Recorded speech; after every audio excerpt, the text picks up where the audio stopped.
Okay, we're gonna tackle the big job. We're gonna do timing belts on this. This is a 96 Honda Goldwing GL1500 Interstate. It is over 45,000 miles. No records of the timing belts having ever been replaced. So well past the time. We're about to do 6,000 miles DC to LA, out Route 66 and back. So it's time to do this. We have got Gates T275 timing belts, 2 of them, going to replace Honda tensioner pulleys with OEM or OE. There's your part number. I've got 2 of these to replace them. In the process, we'll put in new spark plugs, NGK. There's your part number for the NGK spark plugs. And we're going to get in here and follow the service manual to do this timing belt job and see how it takes. This bike has been sitting here. It hasn't been ridden in a few days, so we're going to do it right here and document it as we go. Okay, so to get started, we're going to have to remove some of our plastic fairing material. So first thing it calls for is removing the front fairing cover. That is this plastic cover. If you watch my oil change video, I sort of did that poorly. Supposed to remove this first. It's below the radiator. And this is what's called the undercover. I called it the chin spoiler. I still like it as a chin spoiler. But you remove this cover first. To remove it, you push in at the center, and then the 2 sides will pop out. Push in at the center, and that will release your side plastic pieces. So you can get your hand in there and grab it and pull out.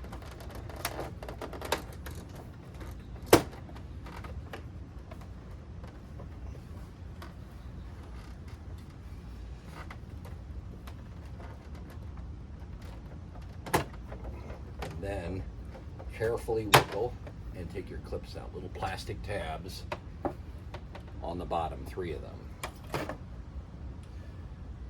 That's your first step.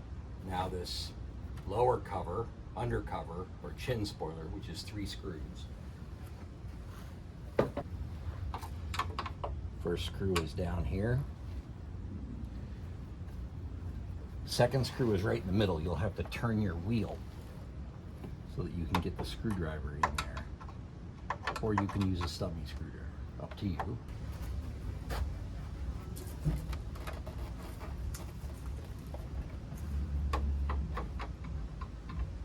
Once your 3 screws are removed, you can wiggle your plastic apart, wiggle the clips apart, and take out that undercover or that chin spoiler. Next step is remove the fairing lower cover. That's this whole plastic from sort of this reflector line down where these corner lights would be. They also cover up part of the timing cover. So we're going to take that off. They're roughly the same. I'm going to show you one side. They're roughly the same for both sides. Okay, we're on the right side of the bike. This whole sort of wing assembly is called the deflector. I have these aftermarket Memphis shades. The first step is remove this little funny oblong shaped thing they call the deflector cap. That's just a cap to cover that screw. Then you remove that screw, the deflector retaining screw. Then we remove the upper deflector mounting boss. So we sort of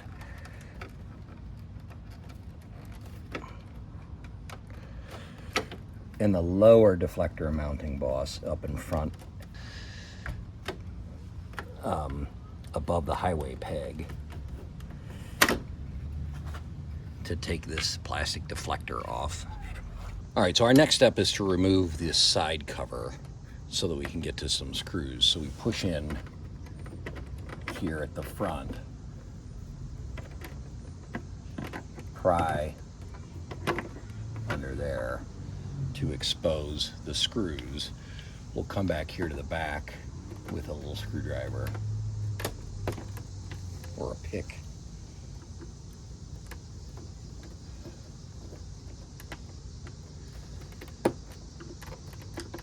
I'm using a pick to pull those covers out. That exposes my 3 screws here.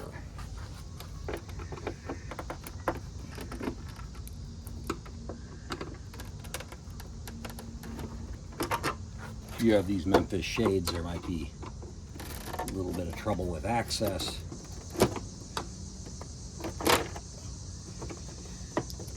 Now the reflector is sitting behind this lower fairing cover. There are 2 types of screws. The 2 front screws are regular little pan head screws. The rearmost screw has got sort of a cylindrical barrel head because it needs that head to hold the little plastic on. So with all of that removed, you remove this lower fairing cover and the reflector. Yours may be illuminated if you have illuminated. Mine is. I'm going to leave that like that sitting right there.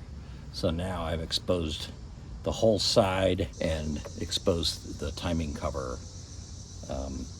You can see my gaskets for my vents are a little bit deteriorated. It's like somebody's been in here and tried to patch them up. I think they're probably mostly okay. Can also get access to my spark plugs from here as well. Okay, I'm on the left side front of the bike. This is where the chin spoiler would be. There's the oil filter. The manual doesn't say you need to remove the cooling hoses, this Y-shaped radiator hose or these vent tubes. I'm going to remove some of them to make filming this a little bit easier, but I'm also going to do it because I want to change the coolant. I have no record of the coolant being changed. So here's my water pump. My hoses come down to it. This is the drain for the water pump, so I'm going to open that. I probably don't have a big enough bucket for this. It comes open with the speed of application. We're going to drain it, and I'll put the plug back in. I'll dump this into another container. We'll go from there.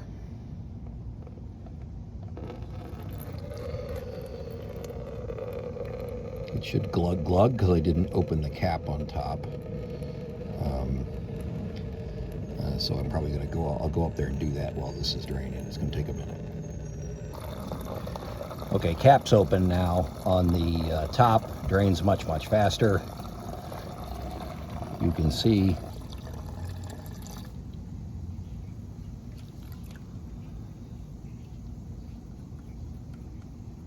all right, I'm going to pour this into another container. Come back and drain some more. This container is, well, right there I've got 2 quarts out. Roll that so you can see it. That's 2 quarts. I'll let you know how much more we get the next round. Okay, let's see how much we get. We keep this going.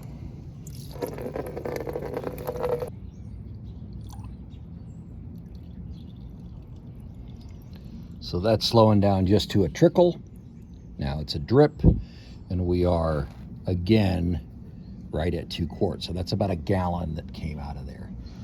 So what I'm going to do is I'm going to disconnect the hose clamps for this Y-shaped coolant hose just to get it out of the way, give us some room to work, give it room for you guys to see, a little bit more visibility. That's my plan. Okay, we have the Y-shaped radiator hose removed. Goes into the water pump and then it goes up into the 2 radiators above. This is your heater tube that draws the hot air off the exhaust to give you heat. It just pulls off, and then it's a flexible tube. We're going to do that.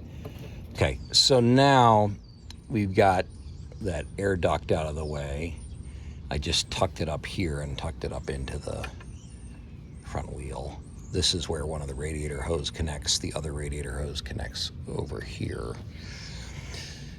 Now this timing cover is mostly exposed. There's the horn right here, which is, you know, a little bit in the way. I'll probably unscrew it and just lift it up out of the way so there's a little bit more clearance. There's a couple more coolant hoses here that run in front of the timing cover. They come down and they connect to the water pump right here. And I'll probably disconnect those and pull them out of the way so there's a little bit more room. So let me get those few things out of the way so we just have the timing cover left to look at. All right, right side of the bike. Now we've got Our coolant hose is removed. We've got a couple of more coolant hoses in the wire for sensor, probably an oil pressure sensor, I think. So our next step is to remove these timing covers and expose our timing belt. 10mm sockets. There are 3 for this covers in a few pieces. There are 3 on this side, so we'll get this undone. There is no record of any timing service, no sticker on there. The belts come with a sticker for your service shop to put it on, put the sticker and the date that they do service. I am going to do that so the next guy, maybe it will be me, will know when they go to do an oil change or any service what the status is of the timing belt here. Now, that is part timing cover, and we've got a rubber gasket here. I think the gasket continues under the other cover. I'm not going to pull it yet. So you can see my belt is very brown. That I have heard is an indication of its age. So we shall see as we get farther along.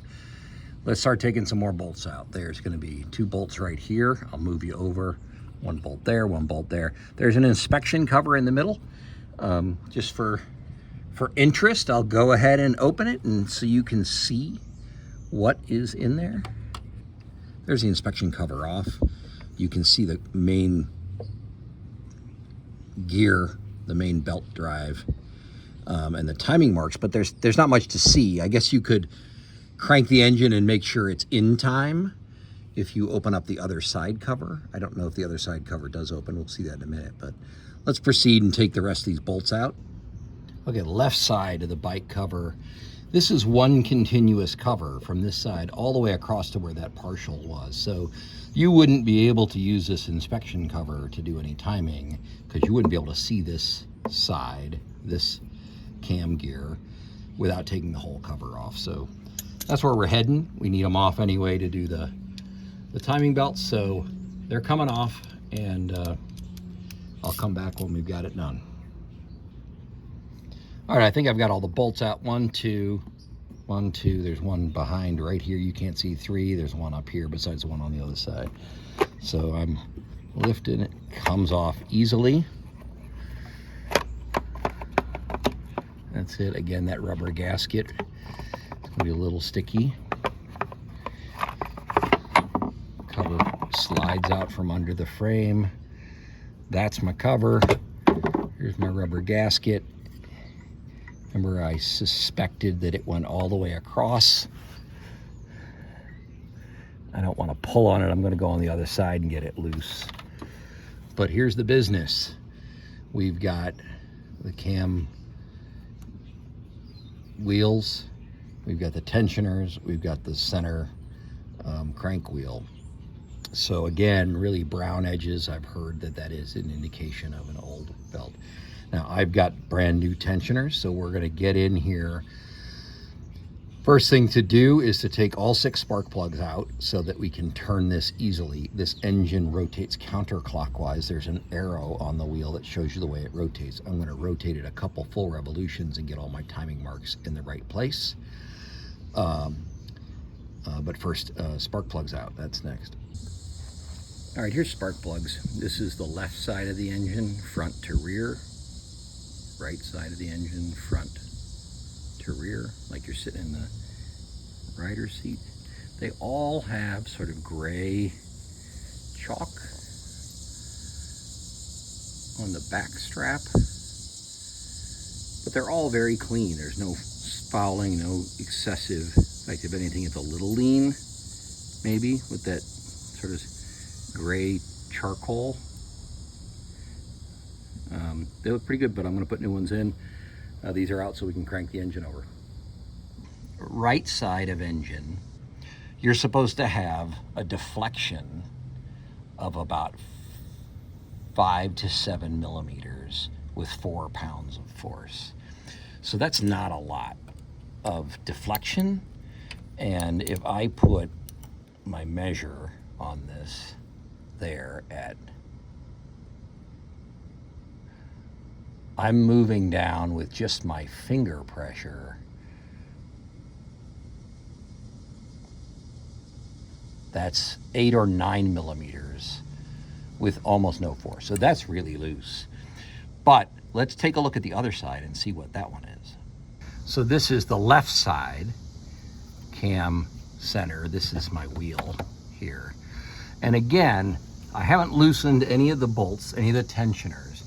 Original timing belt, I'm supposed to have 5 to 7 millimeters of deflection with 4.5 pounds of force. Let's just take a look. Look at that slack. Look at how much that is. Let's see if we can get a measurement. I mean, I am not even putting pressure on. That's just wiggle and bounce. Let me see if I can get a measurement and see what we are in terms of deflection. I don't know if I'm going to be able to get a good measurement, but we're going to try. So there's metric right there. I am 11 or 12 millimeters right there. That is excessive. That is grossly excessive. When I rode this bike, when I would do sort of medium to higher RPMs under load, I was getting a vibration up in the front of the engine. I could feel it, and I was worried that it was this kind of slack. Very interested to see, once I get the new belts on, get the tension right, if that vibration goes away. But this is sorely needed. That's excessive. That's really, really excessive here. So we're going to turn it counterclockwise and get the timing marks in the right spot. So let's do that. I'll leave you right here and we'll do that.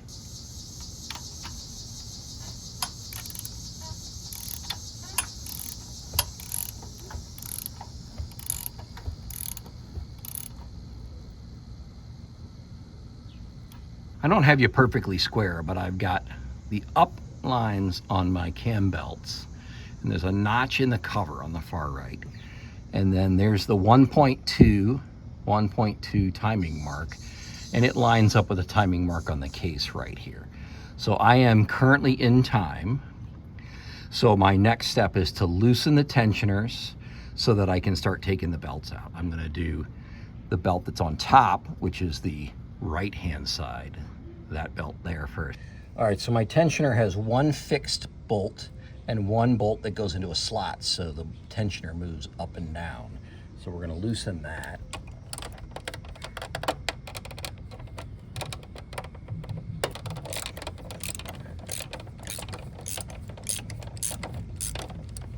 Gonna slightly loosen this one. Remember, I'm replacing these tensioners. So now that will move, and now I can slide that timing belt off. I can push that up, slide the timing belt off.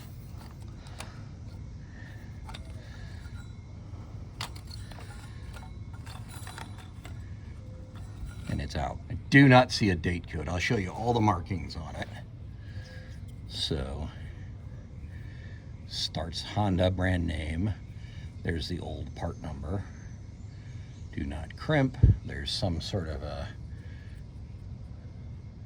some letters. Super power grip, 88R17, and then a couple of other numbers. No date code that I could see. These might be date codes. I don't know.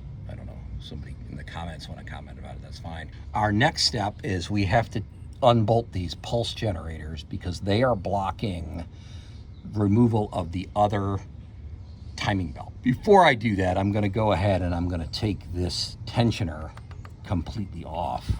It has a spring that pulls it down so I can push it up. The spring hooks around a peg here, and then the hook up top, it hooks from the back forward. That's the way it hooks, and the manual makes note of that. So we're going to take this off completely now because it's getting replaced. Pretty long bolt. Let's take a look. Not too bad. I've seen people put thread locker on it. The service manual does not call for thread locker. So I don't think I'm going to put thread locker on it. It does have a torque spec, and we'll get into that when we get closer to it. Let me get this spring unhooked give myself some working room. And it has enough resistance in unthreading that it is possible it had thread locker. I don't think putting thread locker on it would hurt anything. So I suppose out of an abundance of caution, we could do it. Let's get in there.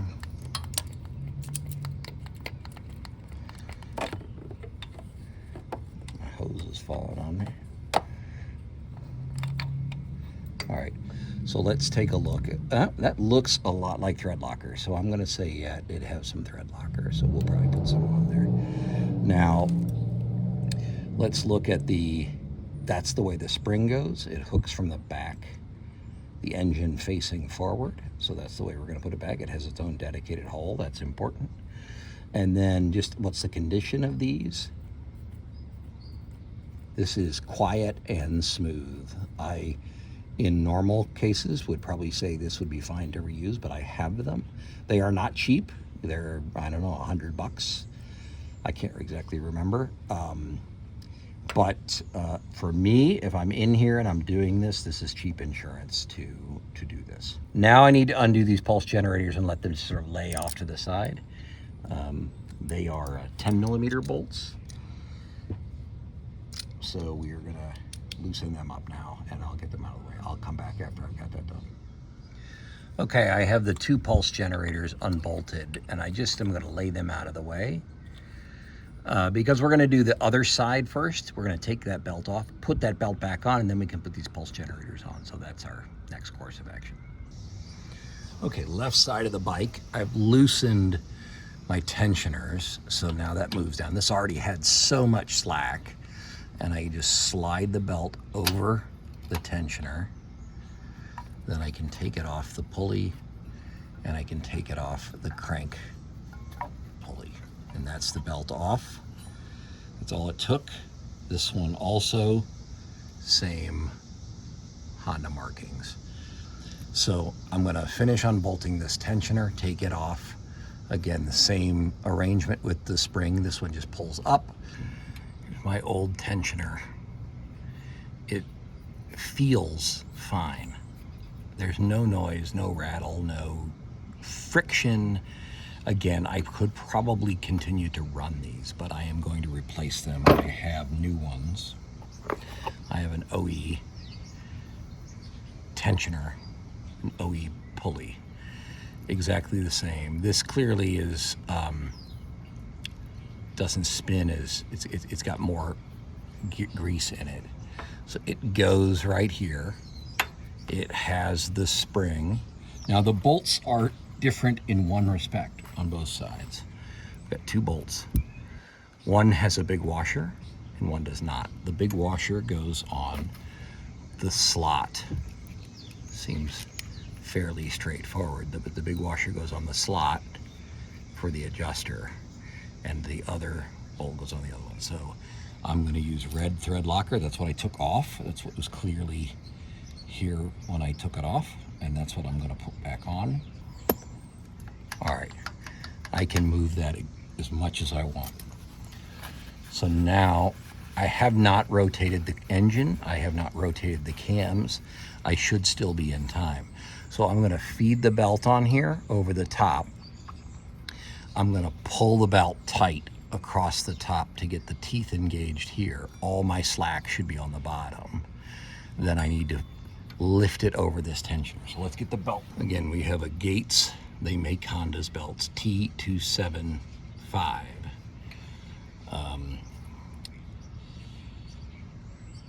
Made in the UK. I don't know if that's a date code or not, but that's okay. All right. We are putting it in, we're putting it over our crank pulley.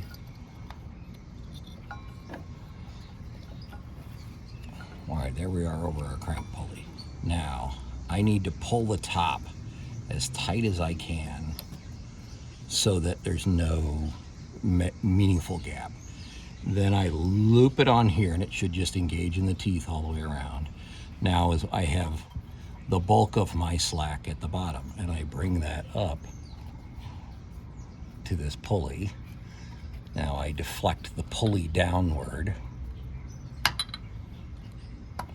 and force that belt up onto it. That's it.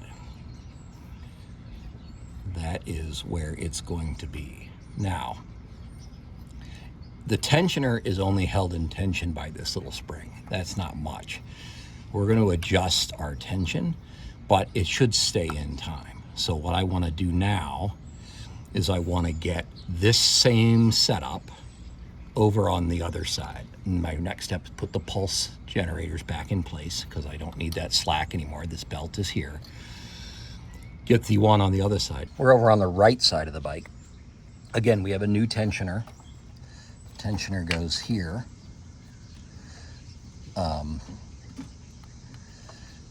Now, I have attached the pulse generators, and it just says tighten them securely. It does not give a torque spec. What we're going to do now is thread locker on our bolts and get this tensioner in place. Let's make sure I got slack. I have slack, but not enough. So what's hitting, there's a cable stay here for the pulse generator cable, and it is not seated all the way, and it is causing just a little bit of interference, and I got to figure that out. Let me take a look at that. Let me get you a close-up so I can show you what's hitting, so you can make sure that it doesn't happen to you. All right, so this pulse generator and this pulse generator each have a wire off of them, and they go up under here. This pulse generator is held in place with this bolt, and it also has this sort of zinc-plated strap. That zinc-plated strap holds those cables down so they're out of the way, but this tensioner is hitting it. So it is in a slightly different alignment than it was before, and it is blocking my tensioner from moving. So that's not good. I need to be able to move that tensioner. So let me fiddle with that for a minute. I'll come back. All right, I took that strap off, and I'm going to show you. You see right there? That is damage. This is from the original build. This strap was pinched under the edge of the tensioner. Now, what that did is it caused the tensioner to stay tight. It caused it to be tighter and not be able to loosen up. I'm going to bend it and get it out of the way so it presses the wires down flatter. It's off by like a quarter of a millimeter, and I'm going to do a little bit of bending to it and get it out of the way. But that was originally crushed under the edge of the tensioner, and so it was keeping the tensioner from ever loosening up. So maybe it helped the bike. I'm not sure. It's interesting.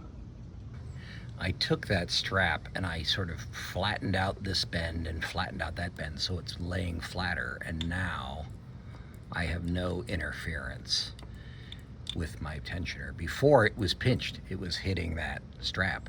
So I am ready to put my timing belt. This timing belt on the right side, very similar. We're gonna snake it under. We have to get it around our initial crank pulley. We pull all the slack out of the bottom, and so then the teeth engage on the bottom. Then we wrap it all the way around. So I have all my slack right here. I push up my tensioner, and that's it. That is where it goes. And my marks are still up. A little hard to see because of the glare. Up, up. My timing mark is still right. This has room to move. I just snug them up. So what our step is now is to rotate my crankshaft engine, crank bolt, clockwise. So against the rotation of the engine, 90 degrees. So I'm gonna go 90 degrees. Then it wants me to go back at 90 degrees to the timing marks. And I am back here at 1.2 timing mark correct. This belt on the left side of the bike is aligned with the up marks, lined up with the timing marks. And this is lined up with the timing marks. So what I'm gonna do is I'm gonna do engine rotation, 2 full revolutions, and make sure that timing mark stays put for both of these. So remember, engine rotates counterclockwise. That's what I'm gonna do.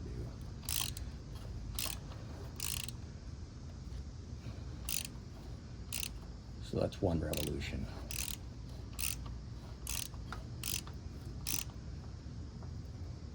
That's 2 revolutions. My 1.2 timing mark is right. My cam sprocket on the left side is correct. My cam sprocket here is correct. So I'm gonna do a few more revolutions. I'm gonna go whole bunches of times. That's 8. My 1.2 on my crank lines up. My cam sprocket on this side lines up. And my cam sprocket on this lines up. So we're in time. So we're great. So next thing it tells me to do is to tighten down these bolts and then check my deflection. If you can tell by the lighting, it's the next day. My battery ran out, so I had to stop for the day. So I'm back out here, same place I was. A couple things I've done. Since it's the next day, I know the Loctite will have dried out. So I threaded out, I backed out all the bolts for the tensioners, and I applied new Loctite, and I've put them back in place, and they are snugged up where I left them.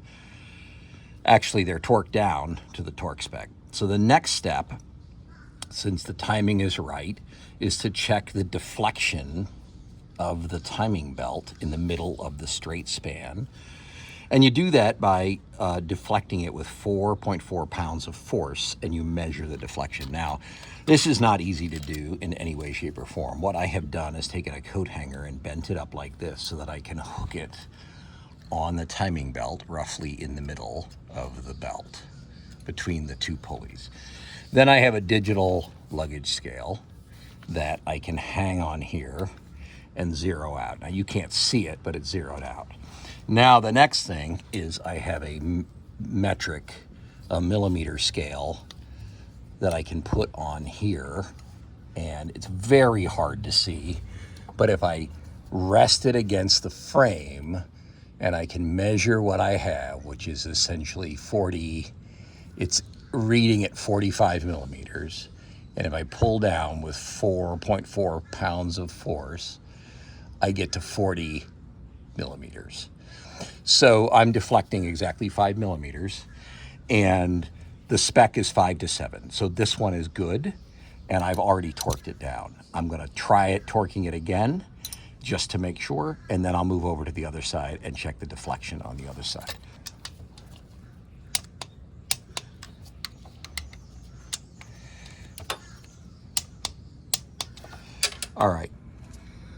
All right, here's the other side, same setup. Have my little bent tool, have my fishing scale, my digital scale. I can zero it out. It's very hard to get exactly 4.4 pounds, but you can see your deflection, and the deflection doesn't change that much. So then for this side, it's difficult also because to hold this, I slam it against the frame, and then I pull down till I get to my 4.4. Between 4 and 5, it doesn't really change much. It does all the deflection with just a pound or 2. It changes maybe a half a millimeter. So this is how I'm doing it. I can tell you I had to get my face right in there to do it, and I have a little over 5 millimeters of deflection on this one at between 4 and 5 pounds. So I'm right where I want to be. Now, what if I wasn't? Well, if I wasn't, then I need to undo the bolt with the washer that's on the slotted side, and I need to squish that tensioner up. I need to rotate that tensioner up with a little bit more tension if I wasn't at the deflection that I wanted, if I had too much deflection or too little deflection. So I'm where I want to be. I'm going to go ahead and hit this with the torque wrench again. I've already torqued them, but I'm going to do it again.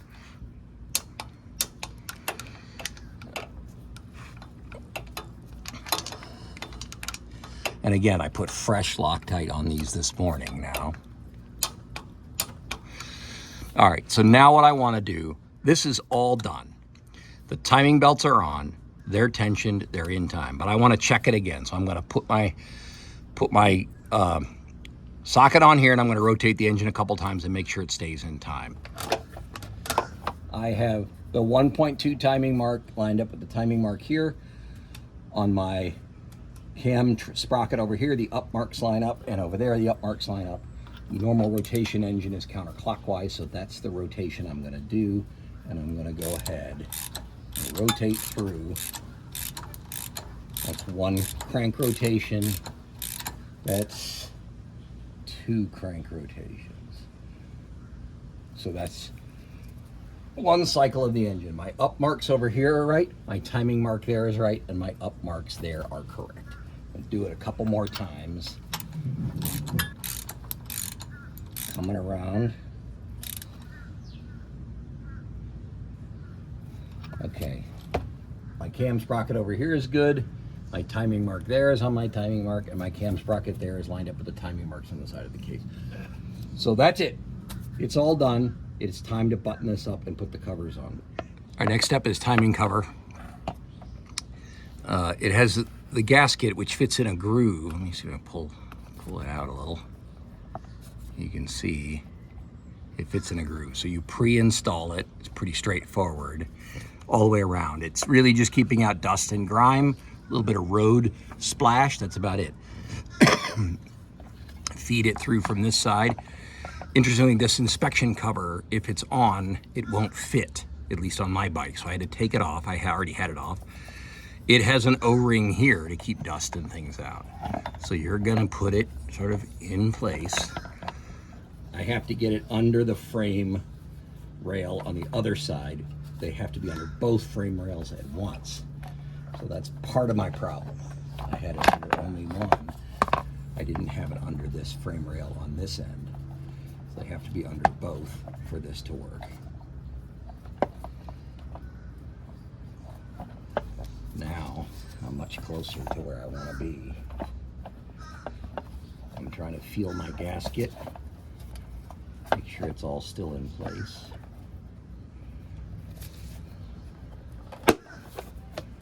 That's nice little audible pop. All right, let me feel my gasket, top and bottom. So the cover snapped in place.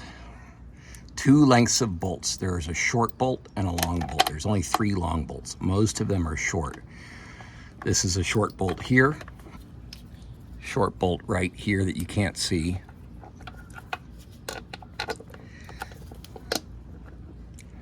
And then a short bolt up here. So let me get these started and snugged up. All right, that's snugged up. Now, first long bolt goes here. You can tell this because when you have it off, the plastic casting is longer. The plastic timing cover is a little thicker there. So that's where the longer bolts go. All right, those 1, 2, 3, and 4. This is the only long one so far. Those are all just snug. We'll go to the other side. Here on the other side, long bolts, the longer bolts. Now keep in mind, these are not much different. Let's take a look at the difference in length. That's what we're talking about. We're talking about maybe 4 millimeters longer. They're not much longer, but they are. So there's a total of 3 long bolts. We showed you one on the other side. The 2 long ones here go on the bottom. This one here, and this one right here behind the frame that's hard for you to see. The rest of the places get short bolts. We got one up here.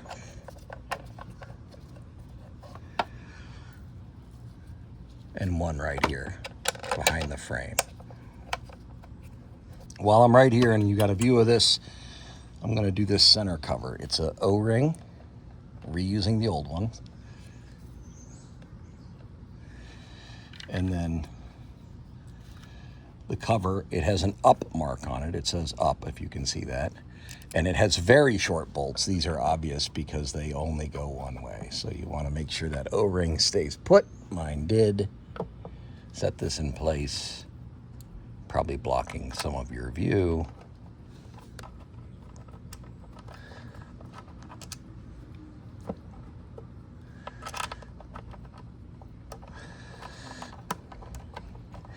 as I sort of fiddle with this blind. 1,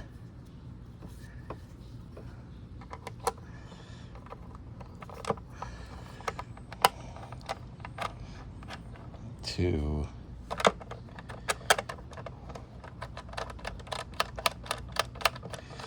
and 3. Now the last piece is this side cover, which goes on from this side, and it has a groove in it for the gasket. So here it is. The gasket is one piece. My gasket broke very cleanly right here and right here. It would normally be one piece and continue around. And it also has a piece of gasket that covers the seam. So let me pull that out so you can see the edge of that, if I can. I want to be able to.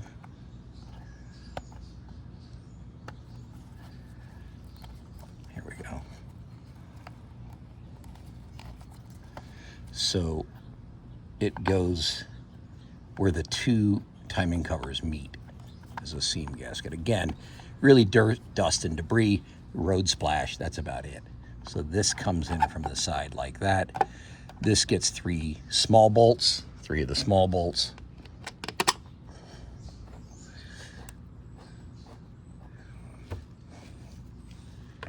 Or short bolts, I guess is probably a more accurate nomenclature.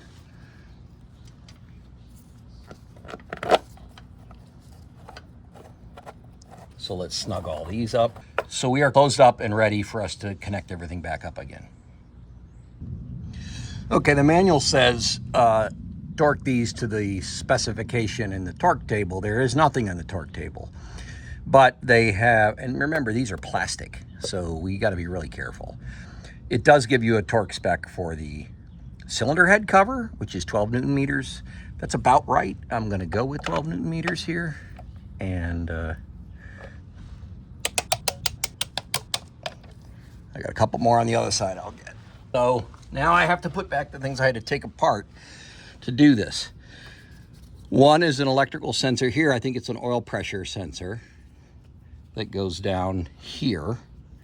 The other are these 2 coolant lines that go into the water pump and the Y-shaped coolant pipe. So I'm going to go connect all of those and get them connected. We're all buttoned up. We've got the oil pressure sensor on. We've got the coolant tube on. We've got the exhaust drain on. You see a little drip of coolant every once in a while. I've topped up the coolant and I spilled a little, so it's dripping through the engine. I don't have any leaks. I got the horn back on the other side, so it is time to try to start this just the way it is and make sure things are good.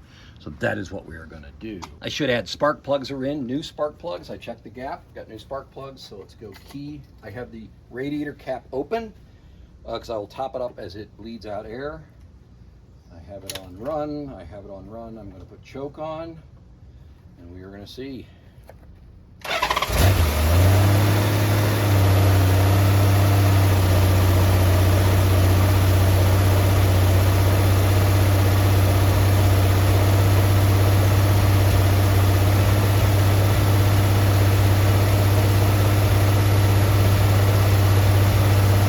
I would say with that, I have the timing right.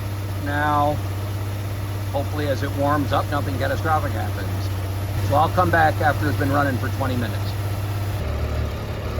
Okay, that's 20 minutes. It's nice and hot. Fans have kicked on and off a whole bunch of times, the cooling fans. So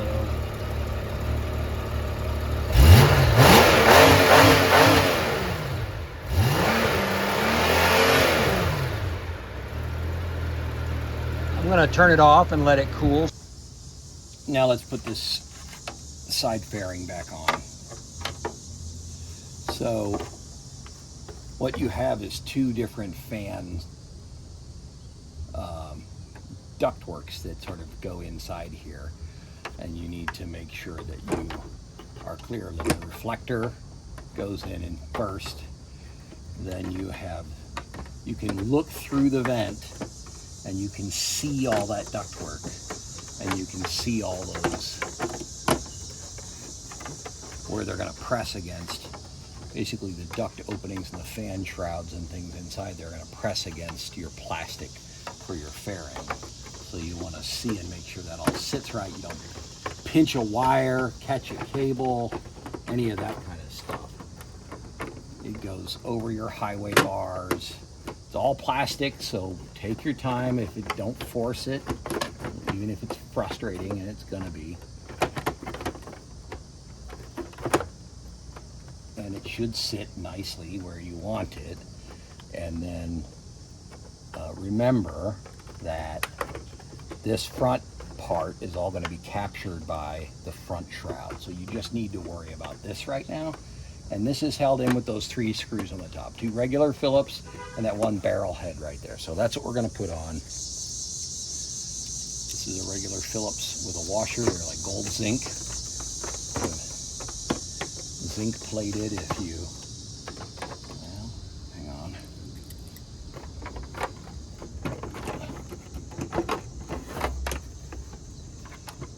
So I lost my little captive nut. That's gotta stay there.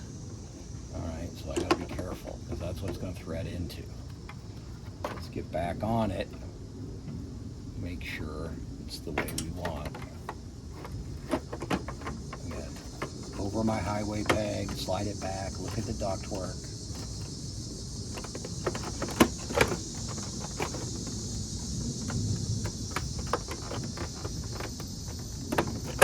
There.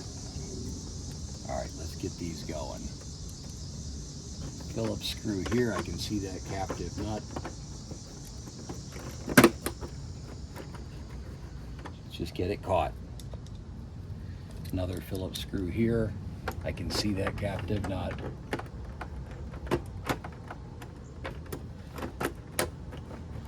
Get it started. Back here is the barrel. That one has a funny sort of cylindrical head on it because it's going to capture a piece of plastic. Same thing, it's catching a little captive nut there. Now make sure your seams look good.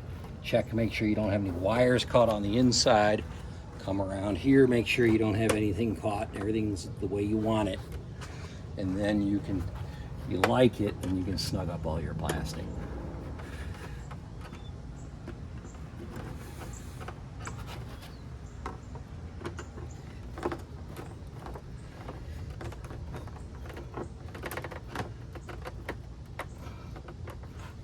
We can go ahead and put in our trim line. You may have chrome, all kinds of chrome stuff. Who knows? These are just little clips that snap on. You set it in place and press it and snap it. That's all it takes. Remember, that's all it took to take it off. This little piece grabs onto that little cylindrical head screw. That's why you've got to have that cylindrical head screw right there, and it just presses on, and that's it. That's finished. So now we're going to move around, and we're going to finish this part where your knee is. All right, now you've got to close up and capture the bottom of this fairing that's flopping around, and it's got this diverter. They call it a diverter. It has a little tab in the front. You got to be real careful taking it off, and it goes and catches on the front, and then it's got a hook here that catches up there. So you want to set it roughly in place, flex it down and get that top hook in, flex that other hook in the front, and that's it. Then the only thing that holds it is one screw right here. It's another one of those cylindrical sort of barrel head screws. Goes right there, again into one of those little captive caged nuts. And then it has a little trim piece. This could be chrome. You might have a chrome one. This one's actually got the little tab busted off. So it may not stay forever. You can buy the chrome ones if you want. You can, I don't know. They're color matched for your bike originally, so you decide what you want. So that's it. It's all closed up here. Let's go up front and do that front fairing. So this chin spoiler, it's got one hook on the chin spoiler, 2 hooks on the side fairing, and a pin. You interlock those 3 hooks, and that pin lines up, and that's how they're held together. Now they're going to get a lot more strength in a minute when you put this panel on, but that's what it is for now. start this screw right here to help hold all this together.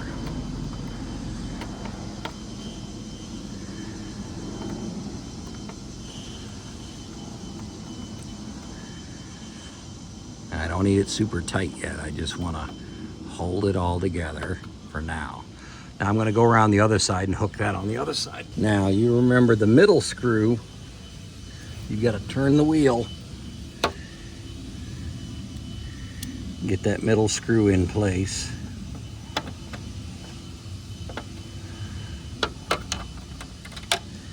And you can drop it like I just did.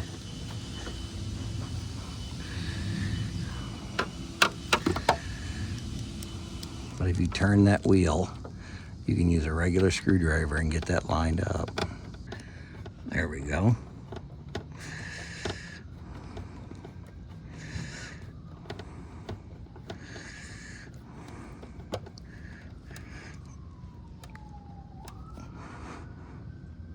Snug that up hand tight. Get this one done the rest of the way.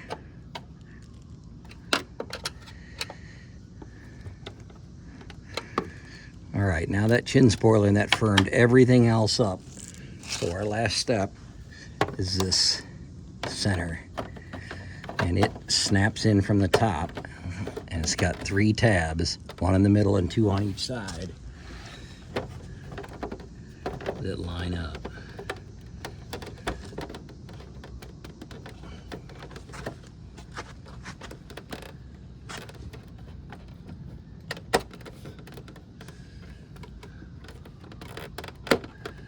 And then the rubber grommets on each side at the top. And that holds everything together. That's it. We're finished and ready for a ride. All right, she's all buttoned up. Let's give it a start. Those new timing belts. Probably needs some choke. It's cold now. Let's give it some choke.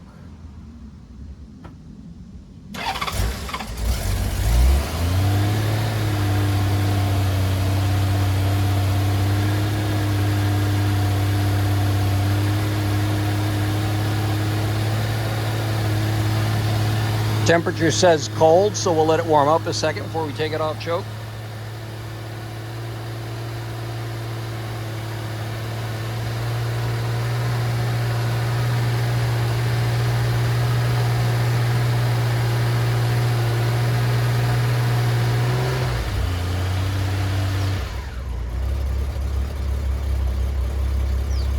That's about 1/4 choke. It's clearly not stone cold.